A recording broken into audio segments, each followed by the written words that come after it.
Bueno, pues muy buenas tardes a todos y a todos. Muy buenos días a quienes están todavía en el horario de la mañana. Muchas gracias por participar de este webinario Región de Datos sobre Blockchain. Este webinario surge a partir de la construcción de una narrativa, de una historia desarrollada en 2 capítulos por distintas latitudes y que se basa en un proyecto de Altec, de tecnología cívica llamada Blockchain, Transparencia y Servicios Públicos, que fue un proyecto apoyado por Altec en el año 2017, con el objetivo de implementar innovaciones tecnológicas basadas en blockchain, con el objetivo de favorecer la transparencia y la confiabilidad de la información respecto del uso de los fondos públicos para el subsidio de las artes en el municipio de Bahía Blanca, Argentina. Pero que luego, a partir de su éxito, fue replicado en otros contextos, en otros municipios, en otros estamentos gubernamentales en Chile. Y bueno, y de esto nos van a comentar un poquitito su experiencia, Lucas y Marcos, y Paulina también nos va a traer su experiencia desde México, con su experiencia desde la organización cívica digital. Para arrancar, a mí me gustaría hacer una pequeña introducción de cada uno de nuestros expositores de hoy. Por un lado le tenemos a Paulina Bustos, que es cofundadora de Cívica Digital. Es una compañía que trabaja creando tecnología para gobiernos y ONGs, principalmente digitalizando servicios públicos. Paulina ha trabajado para crear un ambiente de tecnología cívica en Latinoamérica en otras organizaciones como Codeando México o Artículo 19 en Brasil. Es especialista en tecnología para fines sociales, pero también ha trabajado en empresas tecnológicas como Microsoft. Además de su trabajo diario con relacionado a tecnología, enseña procesos ágiles y uso de tecnología orientada al usuario en el ITAM. Por su parte, Marcos Malamud es fundador y director ejecutivo de Bimática Management, una empresa de software con más de 18 años de trayectoria, que desarrolla e implementa aplicaciones de gestión compleja en gobiernos municipales en América Latina. Es asesor de la Red de Ciudades Inteligentes de Argentina, RECIA, y ha ganado en 2 oportunidades los premios Sadowski a la inteligencia, otorgado por la Cámara de Software y Servicios Informáticos de la República Argentina. Finalmente, Lucas Jolías es director de Prince Consulting, una empresa de investigación y consultoría en tecnología y políticas de gobierno. También es director para Latinoamérica de OS.City, que es una empresa de desarrollo de plataformas para servicios de gestión urbana basados en Big Data, algoritmos de inteligencia artificial y blockchain. Él es politólogo de la Universidad de Salvador y magíster en Ciencias Sociales de la Facultad Latinoamericana de Ciencias Sociales, de la FLACSO. Tiene un posgrado en Métodos de Análisis Sociopolíticos por la Universidad de Salamanca. Es docente e investigador de la Universidad Nacional de Quilmes y de la Universidad Tecnológica Nacional, donde también dicta la materia Ciudades Inteligentes. Lucas también es director ejecutivo de la Red de Ciudades Inteligentes Argentina, o sea, la RECIA. Bueno, con esta introducción me gustaría comenzar invitándole a Florencia, que nos comente muy brevemente lo que fue la construcción de esta narrativa sobre el caso de blockchain desde la óptica de distintas latitudes. Bien, buenos días, buenas tardes a todos y a todas. Es un placer estar participando de este webinar. Les cuento que hace un año, desde distintas latitudes, comenzamos a construir estas 2 notas que salieron publicadas en el blog de Altec sobre lo que fue el proyecto blockchain en Bahía Blanca y también los 2 proyectos que surgieron a partir de este trabajo. Lo que nos interesaba desde distintas latitudes era poder comprender lo que es el fenómeno blockchain en América Latina y el Caribe, y para eso sirvió un montón poder hablar con Marcos, con Lucas, y también con personas afines al municipio de Bahía Blanca, como José Fernández Ardáiz, que está al frente del área de innovación, ahí en el municipio de Bahía Blanca. Pero también lo más interesante que tuvo la construcción de estas 2 entregas fue poder hablar con personas afines al ecosistema tecnológico en Bahía Blanca para comprender por qué surge ahí este proyecto que es pionero en la región, en América Latina. Así que fue muy importante para nosotros poder estar ahí en Bahía Blanca, conocer la ciudad, estar en el municipio, entender que este proyecto surge, pero que surge en un área donde ya se venía innovando o tratando de innovar, y bueno, blockchain abrió las puertas para que se siga trabajando en pos de la transparencia dentro de los gobiernos, ¿no? Y de hecho se demostró que es posible, pero que también hay un montón de retos para lograr la consolidación de esta herramienta y de esta tecnología dentro de los gobiernos y sus procesos. Muchas gracias, Florencia. Entonces, si les parece, comenzamos escuchando un poquitito a nuestros invitados de hoy. No sé cómo quieren organizarse. Tal vez, como este webinario se centra principalmente en la experiencia de blockchain con Altec, quizás quieran comenzar Marcos y Lucas, pero como ustedes prefieran. Ok, ningún problema. Si te parece, Marcos, comienzo yo brevemente y después vos mostrás efectivamente lo que hicimos.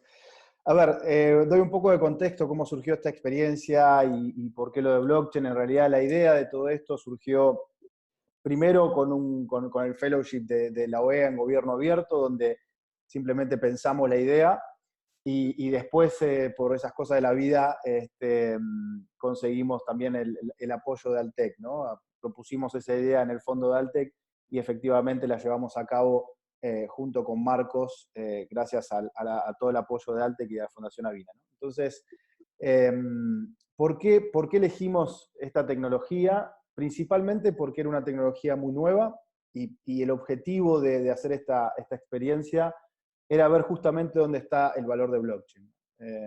Como ustedes saben, se habla mucho, por lo menos de hace 2 o 3 años se habla mucho de la tecnología y de los posibles impactos que puede tener, ya sea para el sector privado o para el sector público en términos de transparencia, pero efectivamente al día de hoy todavía hay muy pocos casos. Y esto lo que nos hace es, bueno, por un lado tener como una disyuntiva, como una gran promesa a nivel teórico, pero que después cuesta mucho ver el valor efectivo de dónde está esta tecnología en los casos prácticos. Entonces, un poco lo que queríamos hacer era justamente eso, testear si esas grandes promesas que tiene blockchain alrededor suyo efectivamente se daban para el caso del sector público y para el caso de la transparencia. Y es así que pensamos el caso de Bahía Blanca. Nosotros veníamos trabajando con el municipio, y principalmente lo que mencionaba Florencia antes, también es un municipio que viene hace mucho tiempo trabajando y que ha sido pionero en América Latina en términos de gobierno abierto y de datos abiertos. Es decir, encontramos un partner o un municipio o una contraparte que estaba muy dispuesto a estos temas de innovación y de transparencia, ¿no? En conjunto con el municipio fue que se decidió hacer la experiencia piloto sobre la entrega de subsidios en el Fondo Municipal de las Artes. Que toque la oreja si no se escucha. El Fondo Municipal de las Artes es un fondo que se entrega anualmente en el municipio. Son subsidios que se entregan a los artistas de la ciudad. Es decir, un artista... Si se toca la oreja no se está escuchando demasiadas voces, pero digo, los artistas se proponen para recibir subsidios, ya sea para hacer una obra de arte, para editar un libro, para hacer un recital, etcétera, para diferentes rubros. Y el problema que tenía el municipio básicamente es que todo ese proceso, por un lado, era en papel, es decir, no había nada digitalizado, y por el otro lado, era muy difícil, digamos, dar una seguridad a la ciudadanía en general, a los medios, es decir, a todo el ecosistema, de que efectivamente nadie había alterado ese proceso. ¿Por qué nos interesó esto? Porque de alguna manera la dinámica del proceso de la entrega de subsidios en Bahía Blanca también es replicable a otros municipios y a otros procesos. ¿Por qué? Porque la dinámica de la entrega o el proceso o el workflow de la entrega de subsidios es muy similar, por ejemplo, a lo que son las licitaciones, ¿no? en nuestros países.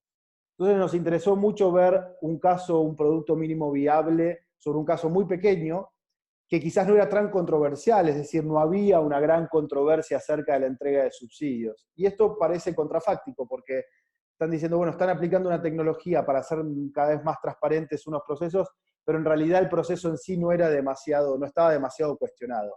Pero esto también creo que fue un poco el éxito del proyecto, en el sentido de que lo que nosotros buscábamos era experimentar con la tecnología y ver efectivamente para qué puede utilizarse y para qué no. Entonces, si hubiésemos elegido un proceso demasiado complejo, con demasiados intereses, creo que al día de hoy todavía no lo hubiésemos podido implementar.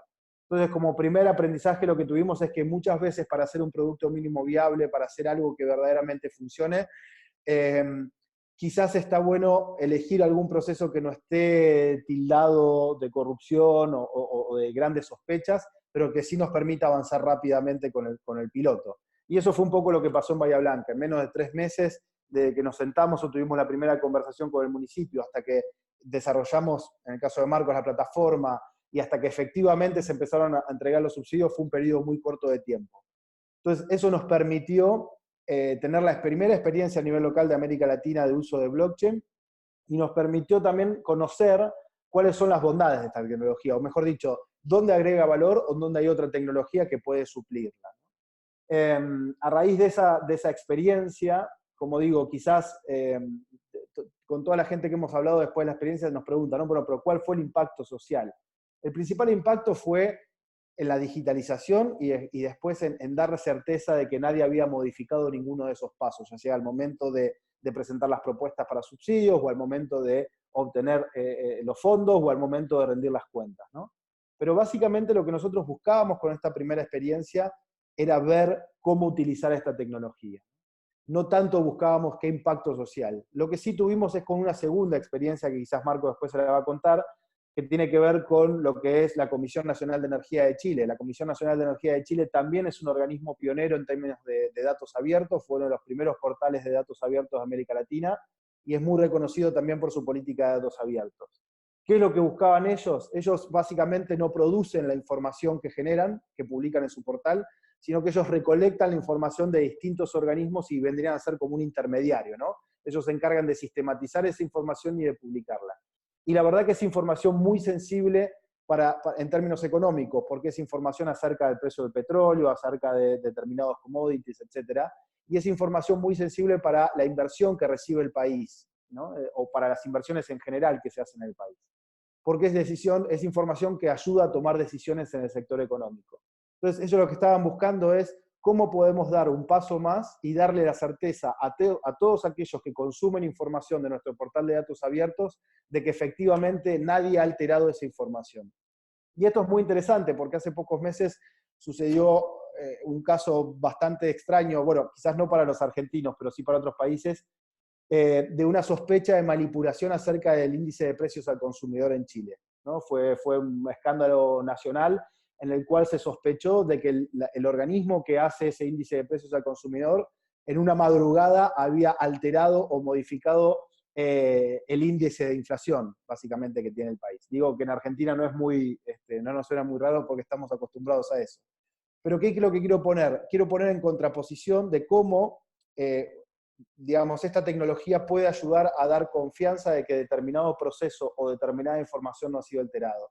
Y el caso de Chile quizás ahí sí lo muestra muy bien, porque tenemos un organismo que se han sospechado de que ha alterado índices o ha alterado datos, y que eso, bueno, tiene consecuencias económicas para el país, y otro organismo que decidió decir, bueno, yo como intermediario de esta información voy a utilizar esta tecnología para dar certeza de que nadie ha manipulado ni nadie va a poder manipular todos esos datos que se muestran en el portal, ¿no? Entonces, cuando uno a veces pregunta, bueno, ¿cuál es efectivamente el impacto social que está teniendo blockchain?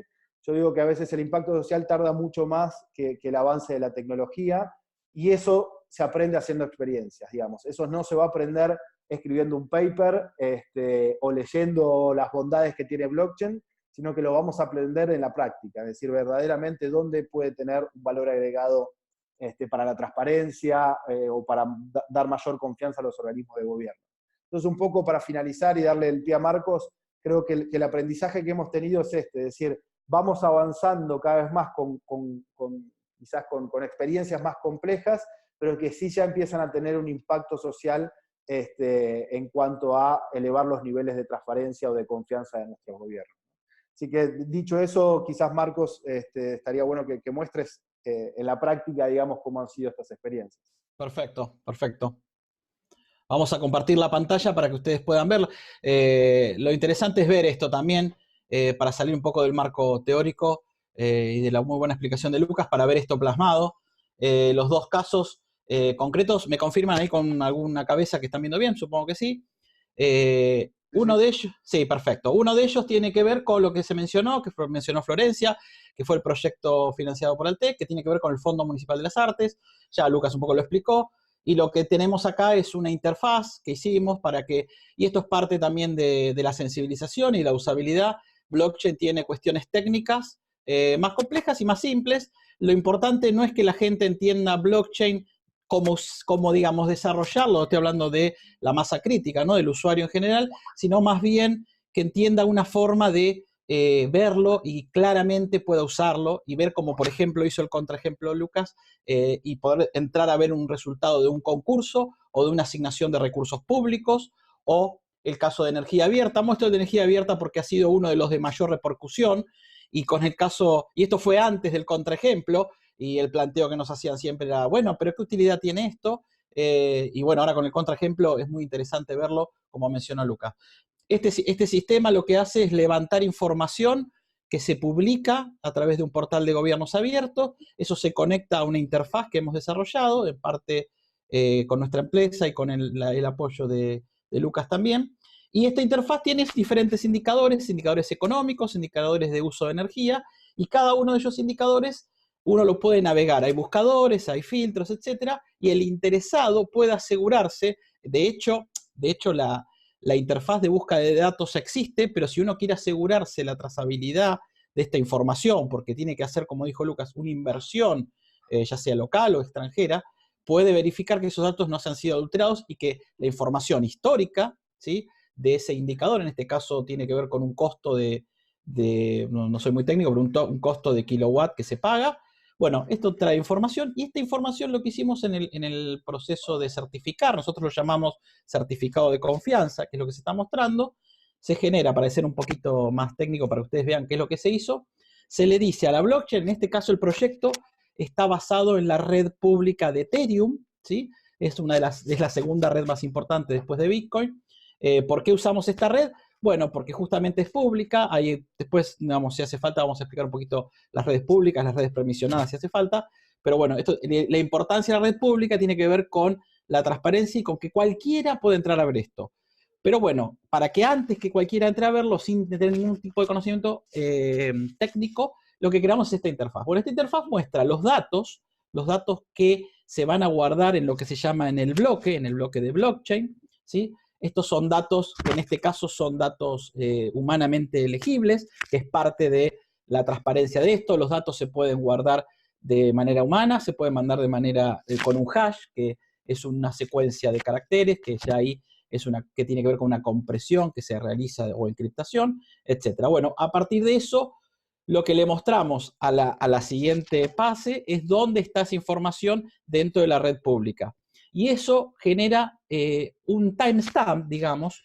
Esta es una de las últimas certificaciones que se han hecho, ustedes pueden ver. Hay certificaciones desde el año pasado, digamos, mucho más anteriores, pero lo interesante es que esa información que yo estoy viendo, que leo humanamente, una interfaz también me dice que esta información está certificada hace 13 horas y 58 minutos.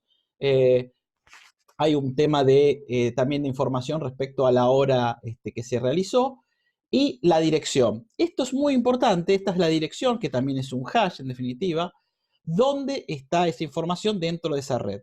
Y acá aparece un dato que es muy interesante, que es la cantidad de confirmaciones.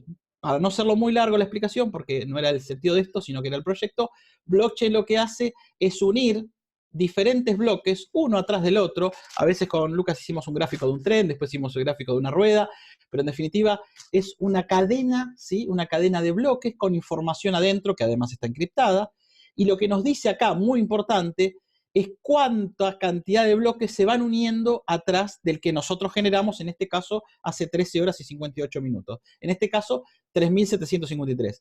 ¿Y por qué el 3 de 3? Porque, digamos, los que han armado este tipo de redes comentan y aseguran que a partir de la tercera confirmación, ¿sí?, ya el registro es inviolable y es prácticamente, digamos, nunca hay que decir que es imposible, pero es prácticamente o matemáticamente imposible o económicamente imposible de romper.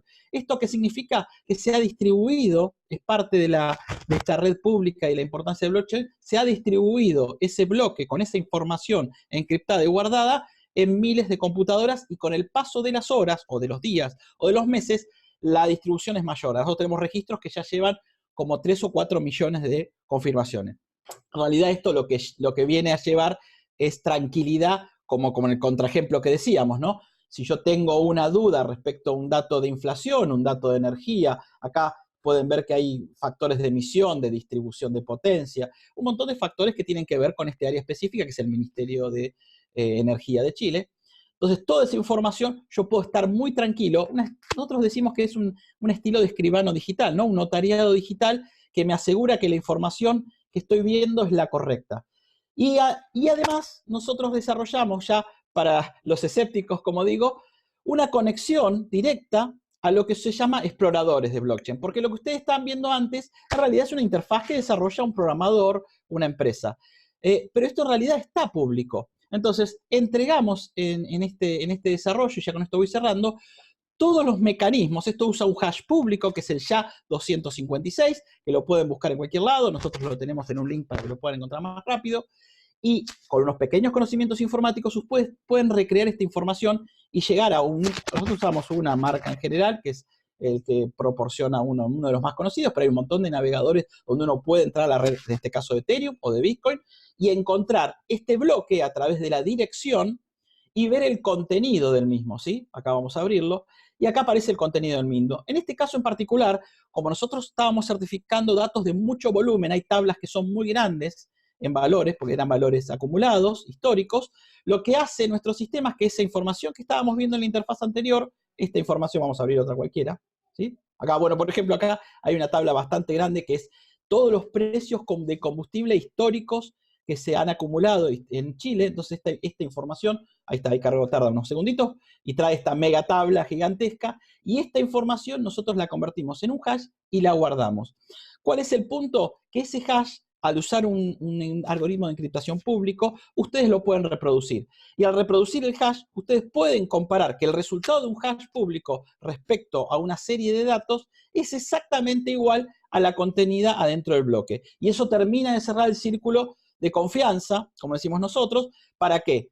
A través de una interfaz, digamos, humanamente sencilla y cómoda de usar, como por ejemplo ¿sí?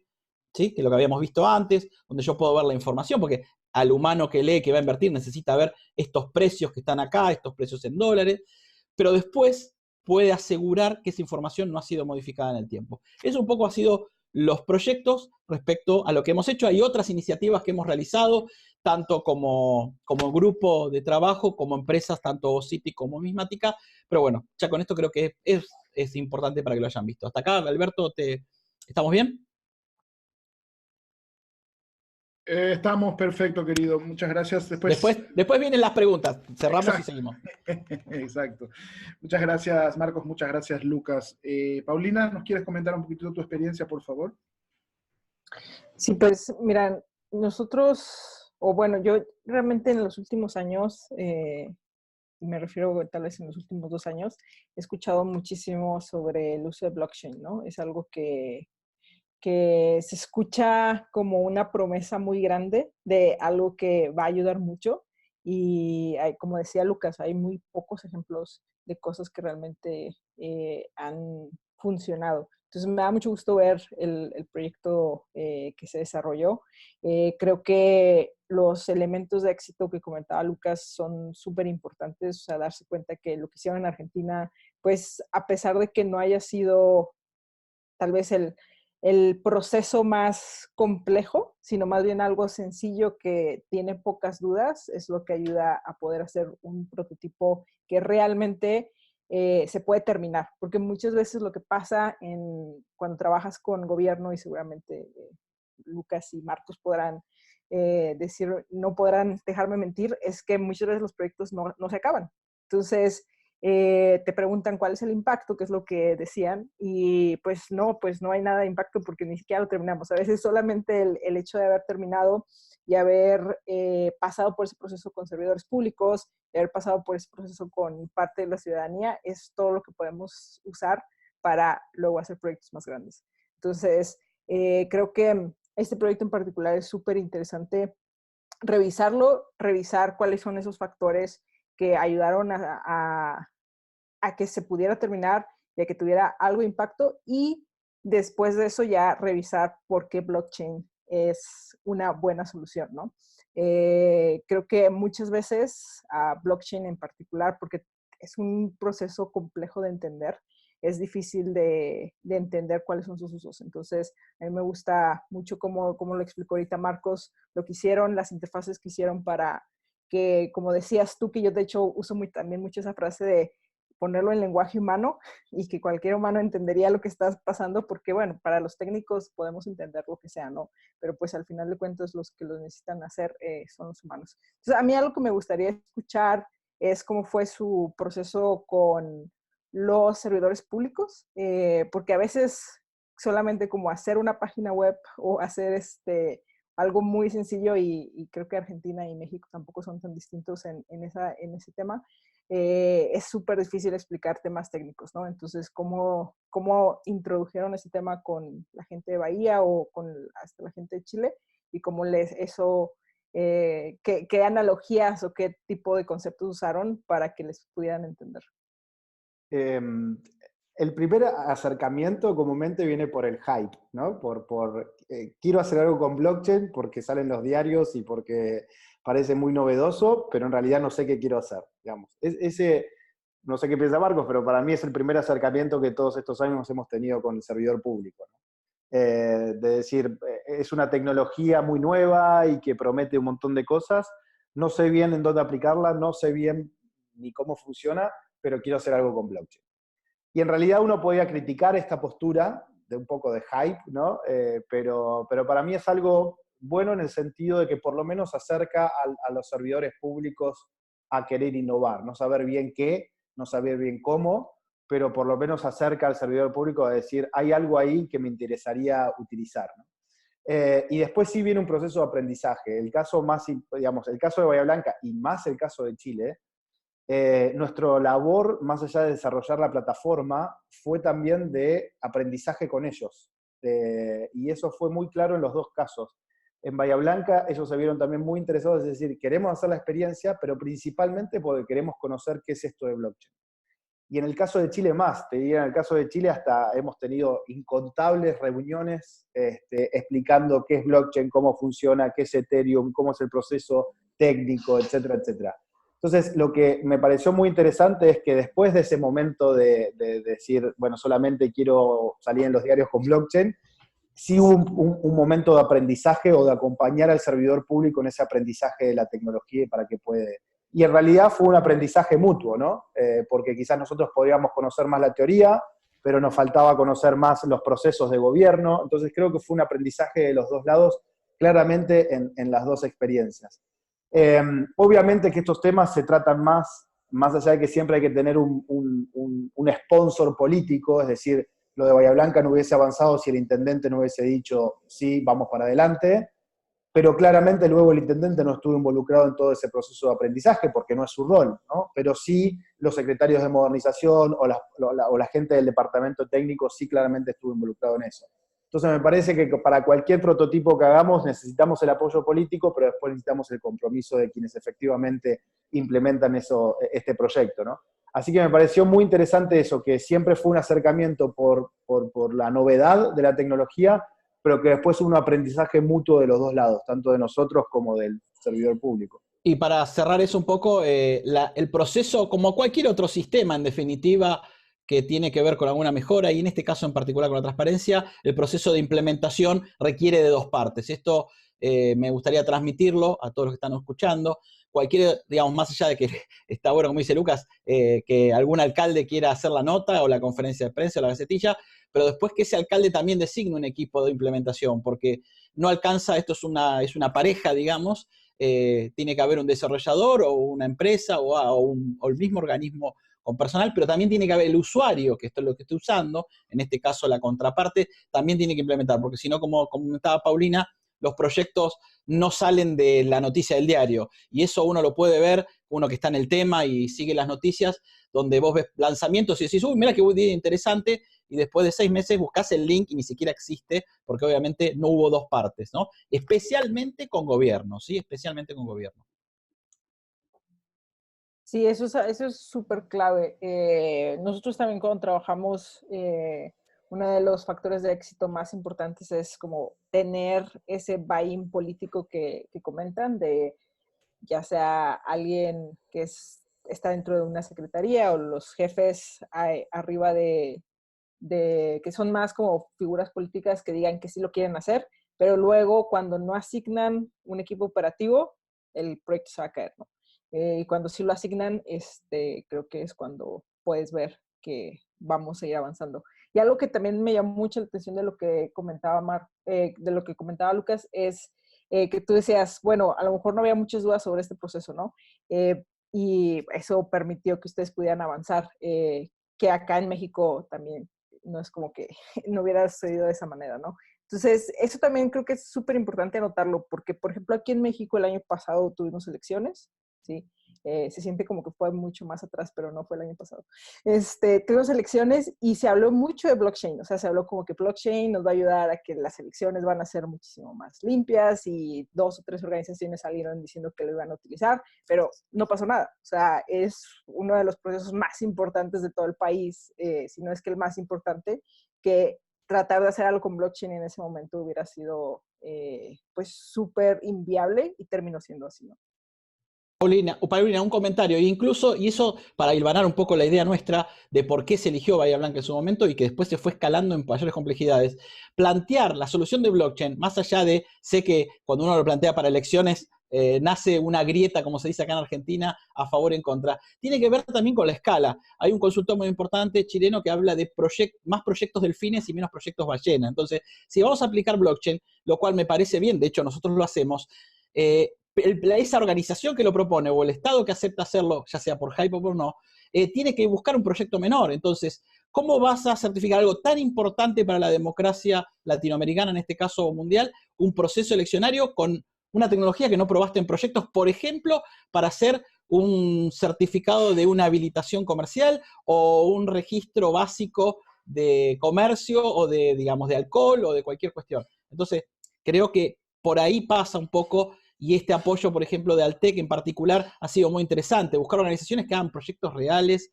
que se puedan tocar, más allá de que hablamos de software y de tecnología, que se puedan tocar, y a partir de ahí aprender, porque nosotros, como dijo Lucas, nos encontramos con un montón de cosas, del lado de la práctica y la implementación, de cómo las personas entienden o no entienden esto, pero también desde el lado de la tecnología. También estamos hablando de una tecnología que sigue siendo disruptiva y va creciendo, ¿sí? Y va desarrollándose. Entonces, tiene que hacerse pruebas de menor escala, ¿sí? A ver, para ejemplificar lo que decías, Paulina, yo me imagino hoy una elección a nivel nacional, con la complejidad que eso tiene, todo en blockchain, y te cuento la experiencia de nosotros, la cantidad de dolores de cabeza que hemos tenido nosotros, técnicos, por lo que puede sonar una pavada, pero que era un proceso relativamente simple, es incontable. Es decir, de que la red se saturó, de que no podíamos certificar, de que Marco me llamaba de que no, hay que levantar de vuelta el nodo, hay que configurarlo. Imagínate eso en tiempo real en una elección, digamos, podría ser una catástrofe. No porque conceptualmente no se pueda hacer, yo creo que conceptualmente tiene bastantes debilidades todavía, pero imaginemos que conceptualmente ya estamos todos de acuerdo de que se puede hacer. Después, en la práctica, nosotros hemos aprendido un montón y hemos tenido un montón de dolores de cabeza de la práctica en sí. Entonces me parece que ayudó muchísimo a eso y que fue intencionado lo de elegir un proyecto o un proceso que no sea muy conflictivo de intereses y demás, porque si no sentíamos de que si era un proyecto que iba a ser muy conflictivo, nunca lo íbamos a terminar de implementar. Entonces íbamos a tener que convencer a un montón de gente y demás.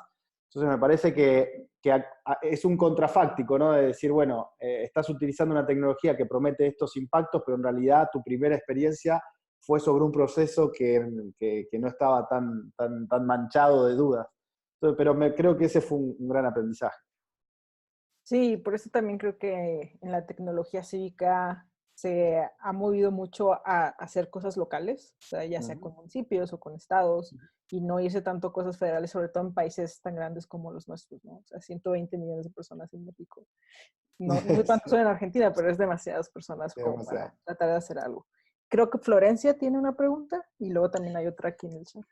Sí, bueno, recién tanto Lucas como Marco mencionaron mucho la palabra aprendizaje, entonces me gustaría que quizás mencionen 3 aprendizajes principales que les dejó esta experiencia y esta práctica en Bahía Blanca para que las personas que están participando de este webinar se vayan con algo tangible.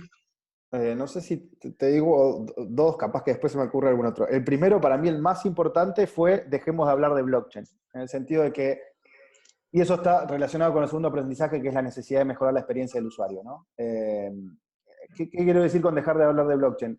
Al ciudadano común no le interesa blockchain.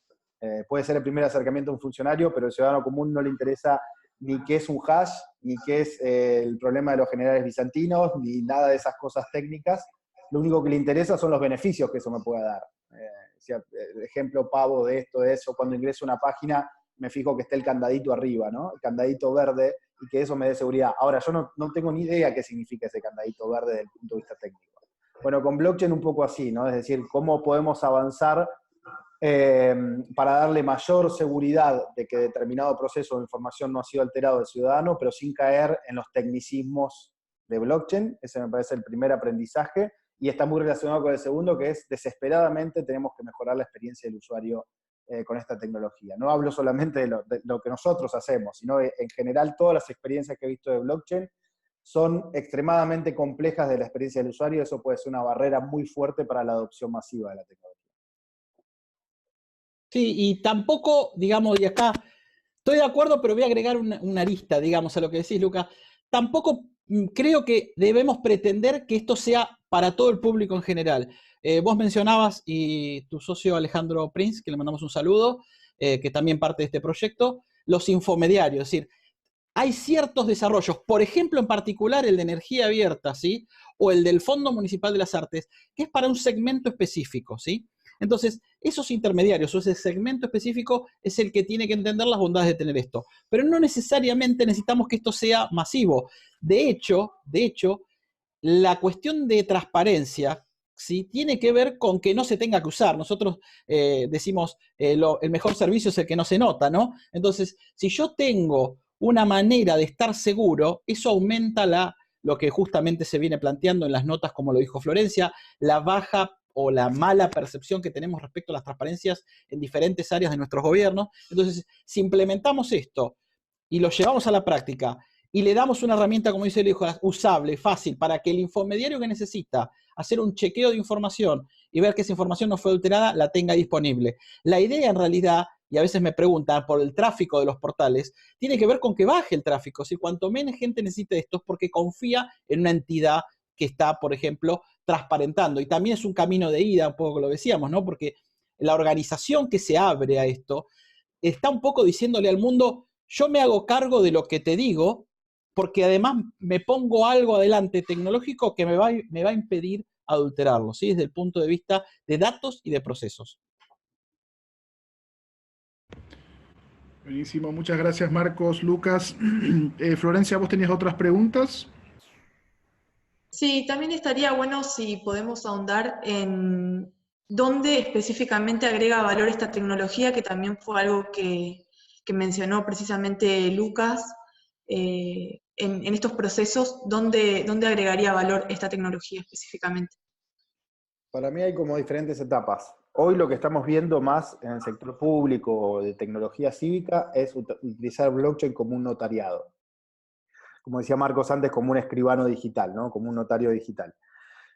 Eso por un lado es como la primera etapa, quizás la más simple, quizás donde el valor agregado no es tan alto, aunque sí hemos encontrado que para determinadas cuestiones es un complemento hacia otras tecnologías. Entonces, esa es la primera etapa. Creo que el valor ahí está, por un lado, en esto de certificar que determinada información no ha sido alterada, pero por el otro lado empezamos a explorar otras aplicaciones, como por ejemplo todo lo que tiene que ver con certificados de gobierno. Los gobiernos nacionales, provinciales, municipales, son una máquina de emitir certificaciones. Es decir, desde mi registro de conducir hasta un permiso de construcción de obra, hasta, bueno, innumerable cantidad de certificados.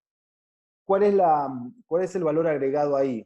Creo que por un lado la portabilidad, uno de los problemas que tenemos como usuarios de todos esos servicios es que nosotros tenemos que manejar una gran cantidad de certificados, y los tenemos distribuidos por distintos lados y tenemos que buscarlos y demás. Me parece que por un lado esto puede ser una tecnología que ayude a que esos certificados digitales sean seguros, sean inalterables y también sean portables. Y ahí uno dice, bueno, pero ¿qué diferencia hay con una firma digital, por ejemplo? Porque en realidad una firma digital podría cumplir ese rol también.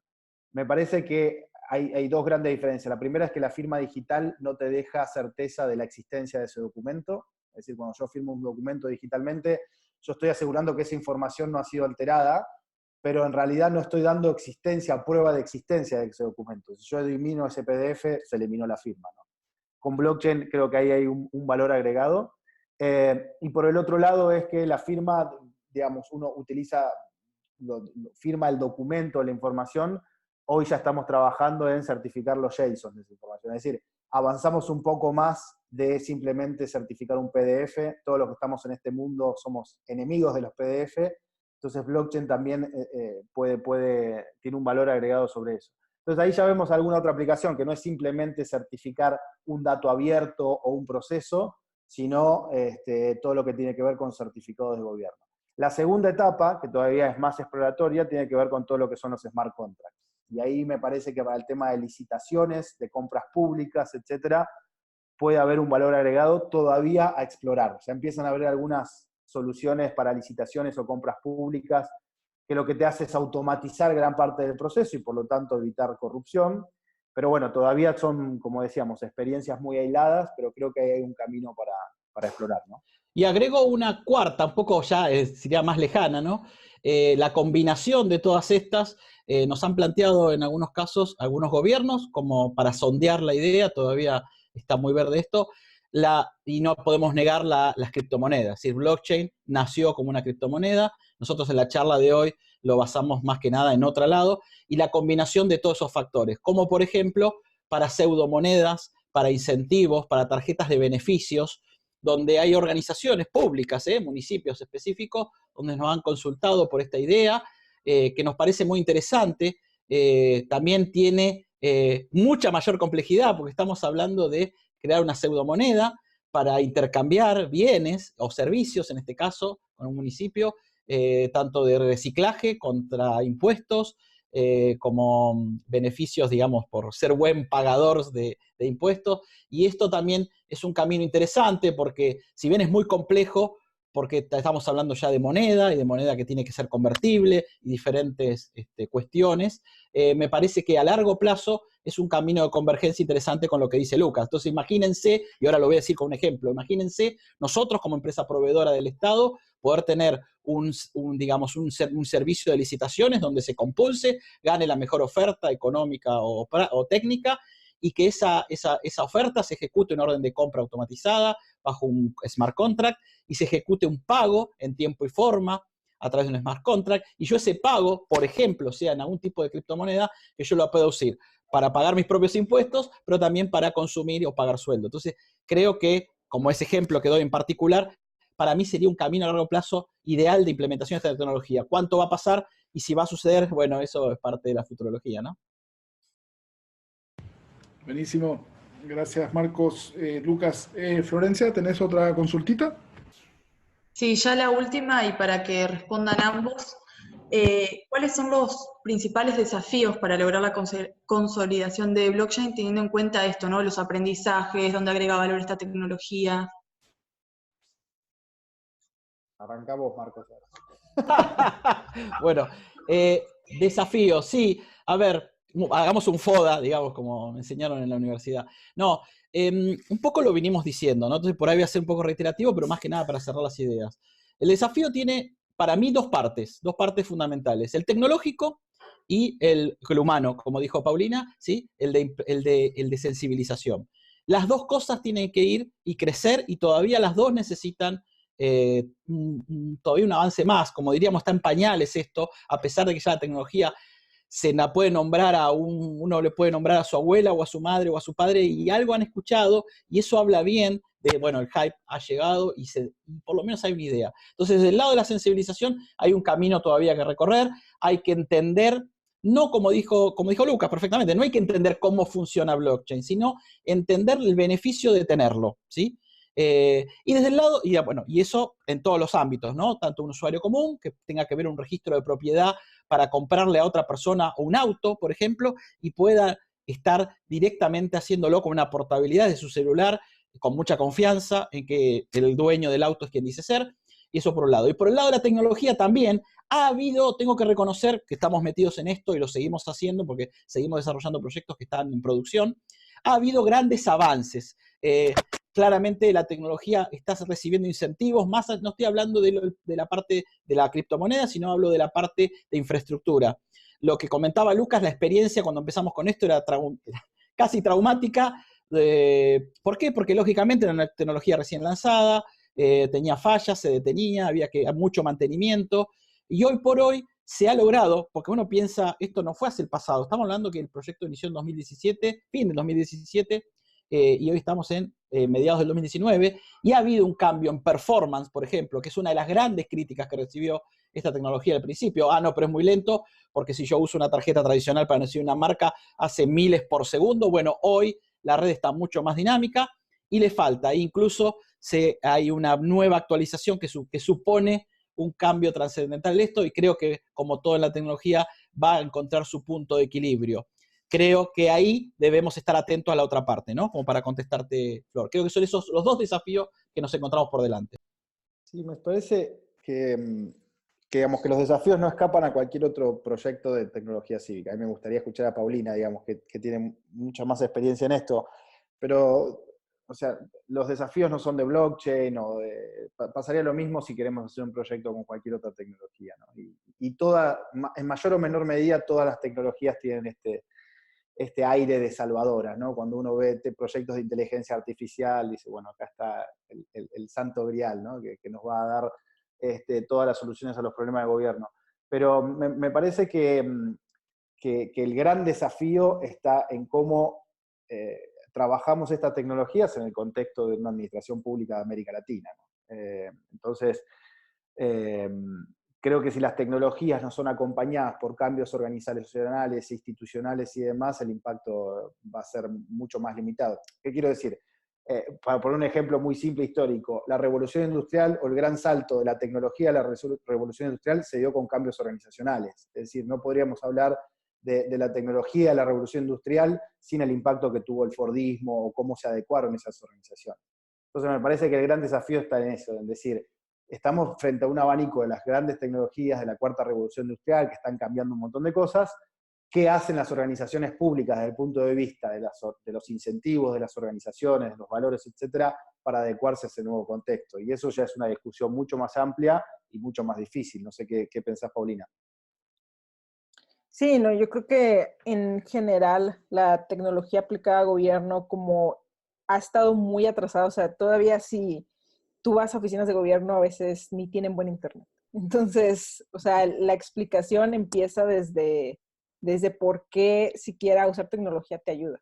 Entonces, casi todas las tecnologías se quedan ahí. Y la otra parte que se me hace muy importante es que es cierto que blockchain ya está suficientemente avanzado como para que si pones un proyecto ahí va a funcionar. Algo que creo que no es tan posible con inteligencia artificial, porque, por ejemplo, la inteligencia artificial todavía no está suficientemente avanzado para que sea tan sencilla de usar. Entonces, esas sí son como dos cosas que se tienen que poner en la balanza, pero creo que blockchain ya podría usarse, pero la verdad es que las barreras son más humanas que técnicas. Buenísimo. Gracias, Paulina, Marcos. Tenemos preguntas del público. En concreto, Pedro nos pregunta si para una pequeña organización ya hay alguna DAPP lista, ojalá gratuita, que permita votar sobre un tema que proponga la agrupación, por ejemplo, un presupuesto. ¿Existe algo de eso que ustedes conozcan? Mirá, existen varias gratis, no conozco. A ver, la más conocida a nivel mundial es la de Santiago Siri, se me fue el nombre ahora, Democracy Earth. Democracy Earth, correcto. Democracy Earth es justamente una aplicación que permite tomar decisiones o votar, etcétera, sustentado en blockchain. Esa es la más conocida. Tampoco tiene muchos casos de uso. Sé que hay algunos casos en Francia que la están utilizando y demás, pero esa es una de las más conocidas. Aquí en Argentina hay algunas aplicaciones en blockchain que también permiten hacer eso. La gente de Guava tiene algunas soluciones relacionadas con eso. Pero no conozco ninguna que esté abierta, digamos. Las que conozco que están abiertas son más de notarización. Proof of Existence es la más conocida, donde uno puede directamente, cualquiera puede subir un documento, un archivo y notarizar en blockchain. Pero no conozco abiertas o gratis de presupuesto o de toma de decisiones, son esas las que te mencioné. Gracias, Lucas.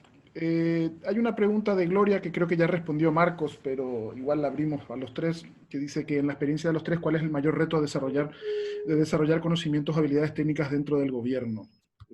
Marcos ya había respondido, pero no sé si querés comentar un poquitito para todos tu respuesta, Marcos. Sí, acá voy a ser lo más honesto posible, digamos, y me sale un poco la parte comercial, ¿no? Porque nosotros somos una empresa con fines de lucro, lo dejo bien en claro, pero también lo voy a hacer honesto porque trabajamos con gobiernos vamos a cumplir ahora 20 años que hacemos esto, a pesar de que parezco más joven. ¿Cuál es el punto? Acá hay que poner la balanza a dos temas. Me parece interesante que se logren, que eso es una de las cuestiones que hemos hablado en el pasado con Altec incluso, y vuelvo a poner en compromiso, de darle herramientas a estos agentes, yo llamo agentes municipales, ¿sí? Agentes de gobierno o de organizaciones también, ¿no? Hablemos más en general de organizaciones, de conocimientos un poquito más profundos, no para desarrollar la tecnología, sino para poder tocarla y verla. Por ejemplo, como mostré en la captura de pantalla, entrar a un navegador de blockchain con una dirección y encontrar un certificado. Eso va a permitir que puedan tocar esa tecnología y acercarse, ¿sí? Pero bueno, y eso sería un nivel yo que tomaría primario. Después un segundo nivel, a nivel público, sería obviamente armar equipos, pero para eso ya ahí pondrían la balanza dos factores, dinero y tiempo. ¿Por qué? Mantener una blockchain para que las personas puedan usarla requiere inversión de tiempo, que la gente se capacite. Toda esta tecnología es abierta, más alguna que otra es propietaria, pero en general todo es abierto. En el caso de Ethereum o de Bitcoin es abierto.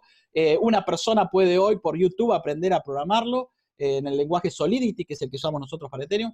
A lo que voy, que eso requiere una inversión, tiempo y dinero de personas y compromiso ya más complejo, ¿no? De organizaciones, como dice Paulina, en lugares donde no tienen internet o el funcionario se va en 6 meses, es muy complejo iniciar esos proyectos y aunque tenga el dinero esa organización, porque más allá de eso, el tiempo. Entonces ahí surge, y eso está bueno, porque tiene que ver con digamos, el ecosistema innovador, pequeñas empresas, medianas empresas y grandes empresas que desarrollen esta tecnología y lo que yo digo el time to market sea más cercano. Entonces, después de la primera etapa de capacitación, la segunda sería plantearse, ¿sí? Plantearse qué es el método que nos conviene. Y ahí hay que hacer un mix, como toda la vida, buscar un equilibrio que les permita a esa organización encontrar ese punto de equilibrio. Incluso, como nos han planteado algunas organizaciones que trabajamos con Lucas, donde trabajaron con nosotros, nos pagaron por hacer el servicio que prestamos, pero les interesó tanto que, como dice Lucas, nos preguntaron todo porque les interesaba continuar el proyecto ellos mismos. Pero bueno, como un poco lo dije antes y recalco, hay que tocarlo más allá que sea software, hay que usarlo y cuando lo tocas, ahí van a surgir los interesados y hay que ver esos aliados políticos que, bueno, den el apoyo. Gracias, Marcos.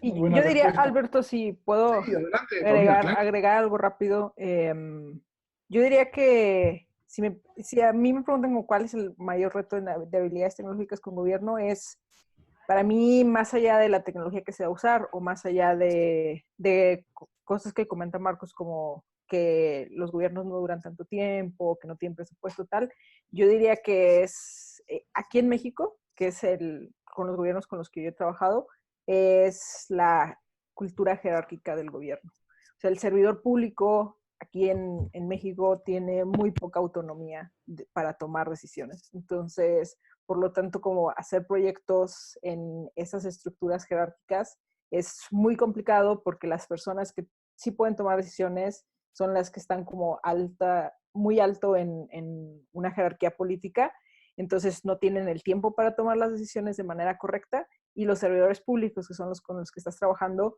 son los que no tienen autonomía para tomar decisiones. Entonces entras como en este juego constante con ellos, y el principal reto para que tu proyecto sea exitoso es que tengas un aliado con que aquí en México le dicen las atribuciones correctas. Las atribuciones correctas para que pueda mover la cultura de ese estado, o de ese municipio, o de esa dependencia. Entonces, creo que la mayoría de los retos son culturales, y principalmente dentro de esta estructura jerárquica que, al menos aquí en México, es muy usada. También aplica a Paraguay eso. Me sirve tu ejemplo. Gracias, Paulina. Alejandro Quiñones, desde Guatemala, ¿nos quiere hacer un comentario? ¿Quieres abrir tu micrófono, Alejandro? Hola, sí, buenos días. Muy buenos días. ¿Me escuchan? Sí, te escuchamos perfecto. Adelante. Perfecto, genial. Primero presentarme un poco. Soy Alejandro Quiñones. Estamos trabajando desde hace un poco menos de un año. Un esfuerzo que hemos dado por llamarle Laboratorio Sapiens. Nuestra formación es de antropólogos, entonces hemos como tratado de ir explorando lo que la tecnología en general está generando en las comunidades y en general, digamos, en las relaciones sociales humanas, incluso más básicas. Entonces, por ahí hemos estado explorando todas las tecnologías que existen, digamos, actualmente con la entrada de la cuarta revolución industrial y eso, y nos topamos pues con blockchain como una opción que viene a prometer, digamos, muchas innovaciones en el campo, sobre todo de la transparencia en los gobiernos.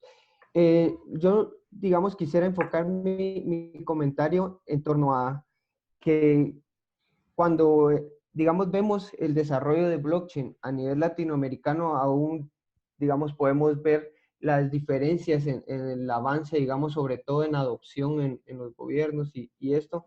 En Guatemala, digamos, existe un movimiento muy emergente, digamos, de blockchain, compañeros que están haciendo un esfuerzo importante con temas de información y educación, pero, digamos, aún falta esa conexión que, por lo que veo, digamos, en Argentina y en otros países, como México, también ya está, digamos, como un poco más dentro de las organizaciones. Acá en Guatemala nos hemos topado con dificultades, digamos, que he estado escuchando también de otras personas, pero aún, digamos, estamos dentro de una sociedad sumamente conservadora en todo nivel, digamos, incluso en los procesos institucionales. Entonces, tal vez como algunos consejos para ir rompiendo, digamos, ese como primer hielo con las instituciones a todo nivel, desde académicas hasta movimientos sociales, etcétera, y cómo poder, digamos,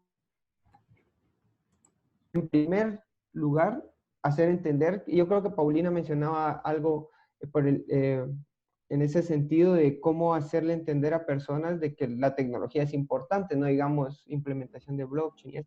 Entonces, por ahí dejo mi comentario abierto y únicamente. Muchas gracias. Saludos. Gracias, Alejandro. ¿Alguien quiere ofrecer algún consejo, Alejandro? Consejo nunca, pero sí, a ver, primero que es la dificultad que tenemos todos, ¿no? Que cualquiera que trabaja con organismos públicos o sector público en general va a atravesar esa dificultad.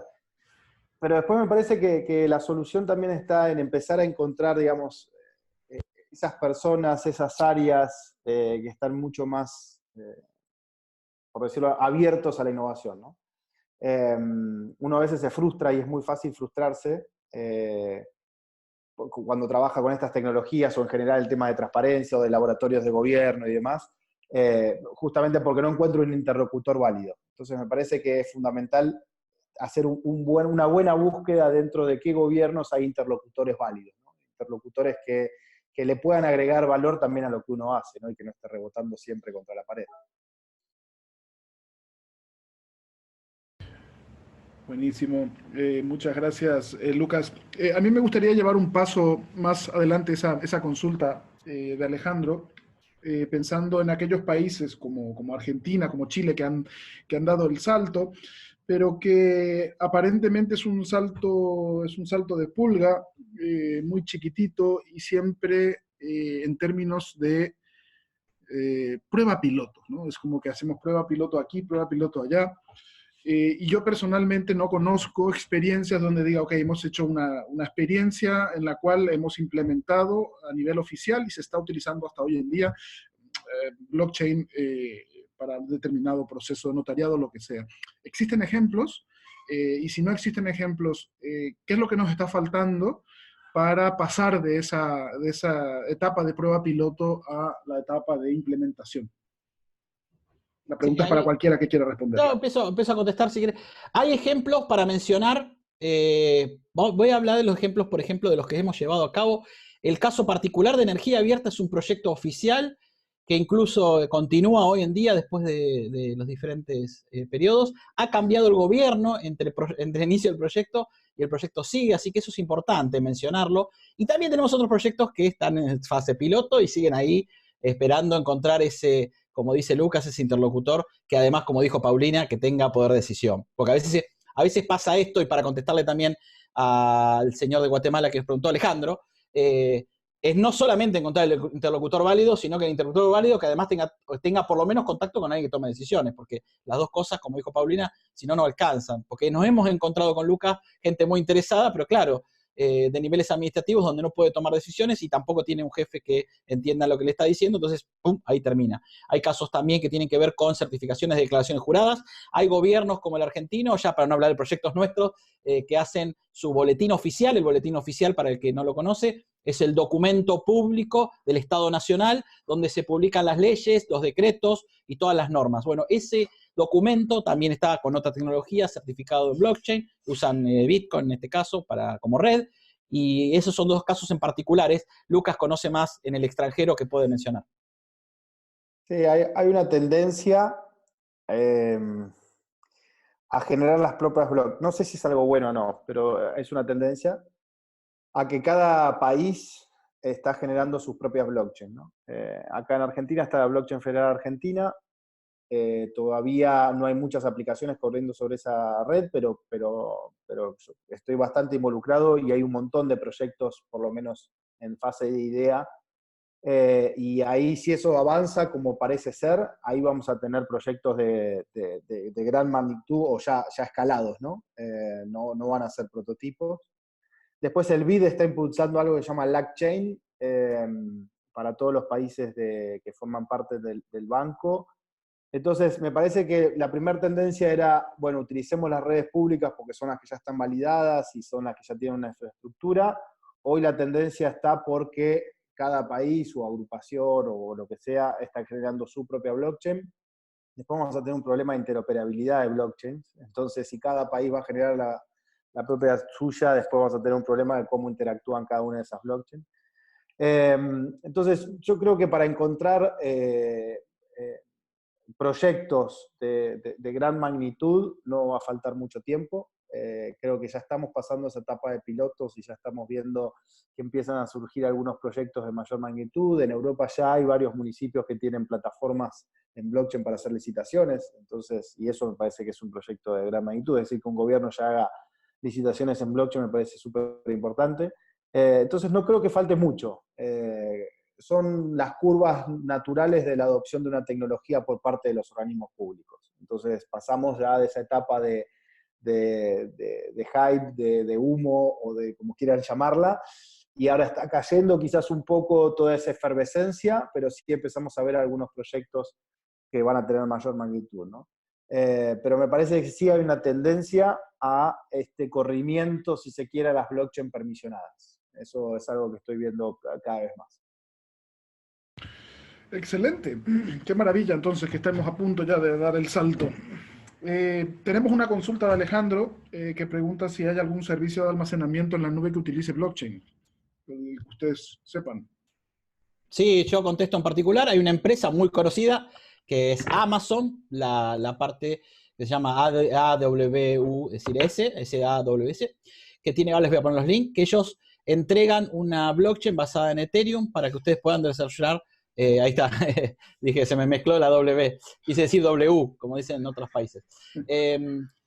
Esa es un servicio de blockchain en la nube donde uno tiene que desarrollar, pero lo que ellos dan son infraestructuras un poco más avanzadas, porque en el caso en particular nuestro, nosotros gestionamos nuestros propios servidores. Estos dan un servicio, lo dicen ahora blockchain as a service, un poco otro hype que anda dando vuelta, que es dar ese servicio. Y tengo también, digamos que he leído, ya no la conozco en particular, Microsoft también lo mismo, ¿no? Con su servicio Azure. IBM también, digamos, en su nube. Hoy casi todos los que te proveen esto, te proveen algún tipo de solución en blockchain. Google también lo tiene y demás. Pero bueno, son todas soluciones que uno tiene que desarrollar arriba, ¿no?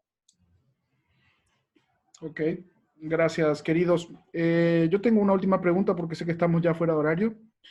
Y es vinculado un poquito todavía sigue el hype acerca de blockchain y seguimos buscando innovaciones respecto a blockchain, pero ustedes desde su experiencia, desde ya varios años trabajando con este tema, a mí lo que me gustaría preguntarles es, ¿qué estamos seguros que no debemos pedirle a blockchain? ¿Qué no va a resolver blockchain para que también concentremos un poco mejor los esfuerzos de acá en adelante acerca de lo que podemos obtener con esta tecnología? Ok, la primera, creo que no va a matar a los intermediarios, digamos. Para mí cada nueva tecnología no es que mata a los intermediarios, sino que en todo caso hace surgir nuevos, con un mayor valor agregado hacia la sociedad, pero sí nuevos intermediarios, ¿no? Eso se ve muy bien en el mundo de criptomonedas. Es decir, bueno, eliminamos o suplantamos a los bancos, pero en realidad lo estás cambiando por un exchange que puede brindar mejores servicios y dar más valor que un banco, pero sigue siendo un intermediario, ¿no? Entonces, en el caso del sector público, de tecnología cívica, claramente es una tecnología que lo que puede hacer, creo yo, es optimizar determinados procesos burocráticos que estamos viendo en nuestros estados. Creo que eso es algo necesario. Ahora, no creo que sea que vaya a eliminar, ¿no? esta utopía de pensar de que, bueno, ahora yo voy a poder hacer transferencias en nuestros países de valor, de un auto o lo que sea, sin la intervención estatal en eso. Lo veo muy difícil. Por lo menos queda mucho tiempo para eso, o es un largo camino que veremos qué pasa. Eso por un lado. Y el segundo, me parece que lo que le debemos pedir a blockchain es lo que pasó en el mundo de las criptomonedas. Yo no sé si los bancos van a desaparecer, no lo creo. Lo que sí estoy seguro es que obligó a los bancos a repensar su modelo de negocios y a repensar sus servicios y a repensar qué valor estaban aportando a la sociedad. Entonces, hoy todos los bancos, no solamente blockchain, ¿no? El mundo de la fintech en general ha generado eso, pero hoy todos los bancos están repensando su modelo de negocios, qué servicios ofrecen, cómo los ofrecen, etc. Llevándolo al punto del gobierno, me parece que el aprendizaje puede ser el mismo, en el sentido de decir, yo no sé si blockchain va a suplantar algunas o todas, o lo que sea, de las funciones administrativas burocráticas de los estados. Lo que sí espero es que sea un debate o una tecnología que ayude a repensar qué tipo de servicios están ofreciendo los estados o cuál es el papel de las burocracias en nuestros países. Yo quiero agregar una cosita. Yo tengo una visión un poco distinta por ahí, por lo que hacemos, y creo, desde el punto de vista, Lucas, de que algo del autoservicio, que me gusta llamarlo a mí. Yo siento que esta tecnología, no lo mencionamos, que tiene que ver con la autentificación, ¿sí? Hay un área muy crítica. Hoy por hoy, una de las nuevas empresas unicornios en Argentina, tiene que ver específicamente con un software para autentificarse. Entonces, blockchain está mencionado también como una plataforma de autentificación, de portabilidad, de poder llevar mis datos donde quiera, y eso, como dice Lucas, va a hacer que el gobierno piense de vuelta su modelo de negocios, como lo dijo con la fintech y con los bancos, de cómo está brindando los servicios, de qué manera, y esos procesos burocráticos que no se van a eliminar, de eso estoy de acuerdo, no va a haber menos intermediarios, lo que va a haber es distintos métodos o tecnologías que se van a usar. Entonces, esos certificados que hoy te obligan a ir a que te lo selle con una tinta del año 1900 en un papel, eso va a cambiar, la plataforma va a ser digital, va a ser más dinámica y va a haber, sí creo yo, un método de autogestión, donde si yo me puedo identificar con seguridad, el gobierno, ¿qué es lo que necesita? Es decir, dar dar certeza de que soy yo, va a poder repensar sus giros de negocio y entregarme cosas de manera, se supone, vamos a ver eso, más dinámicas y más eficientes. Y eso va a ser repensar un modelo de negocio, y ya me voy a meter en áreas que no son mías, de modelos burocráticos de trabajo, personas que están haciendo cosas que van a tener que hacer otras, etcétera, etcétera. Un poco creo que para complementar lo que dijo Lucas. Sí, yo creo que está muy alineado las tres cosas. El otro día fui a un panel que era en una instancia de gobierno y había gente como principalmente de ciencias políticas. Entonces alguien levantó la mano y preguntó, ¿cómo le hacemos para que blockchain nos regrese la confianza en los políticos?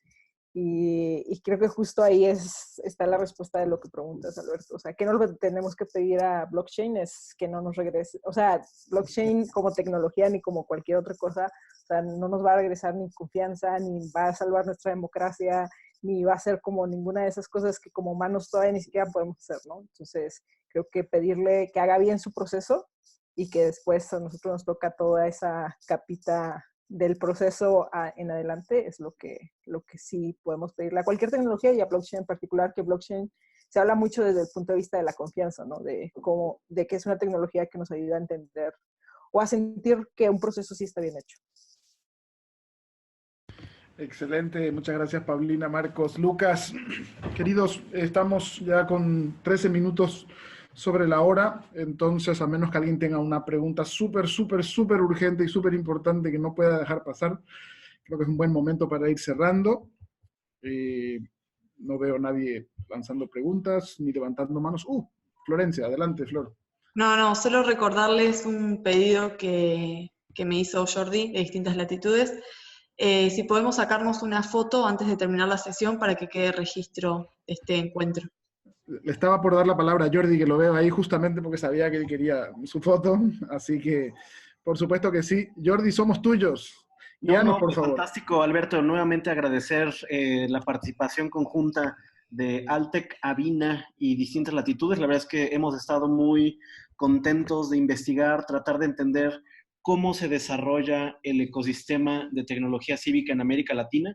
Entonces, simplemente agradecerle a Lucas, a Marcos por toda la apertura, a ustedes en Avina por el acompañamiento, y pues nada más para que quede el registro, si todos pueden poner sus cámaras de video y para tomarnos una pequeña foto.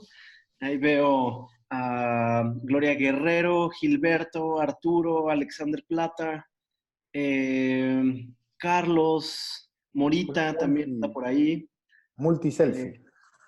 Entonces, vamos a esperar unos segunditos a ver si los demás se ponen la cámara. Y vamos a tomar la foto. Entonces, si pueden saludar a la cámara, por favor. Listo. Una más. 1, 2, 3. Listo, fantástico. Pues mil gracias a todas y a todos por participar. La conversación queda grabada en las redes de Altec, va a salir después la charla, y les recordamos y los invitamos a que puedan leer los reportajes que hemos producido en Región de Datos, en el blog de Altec y en Distintas Latitudes. Perfecto, muchísimas gracias Jordi, gracias Flor, gracias Paulina, Marcos, Luján. Chao, gracias a todos por el tiempo. Ha sido un placer, que estén muy bien. Gracias, Buenas tardes. Felicidades.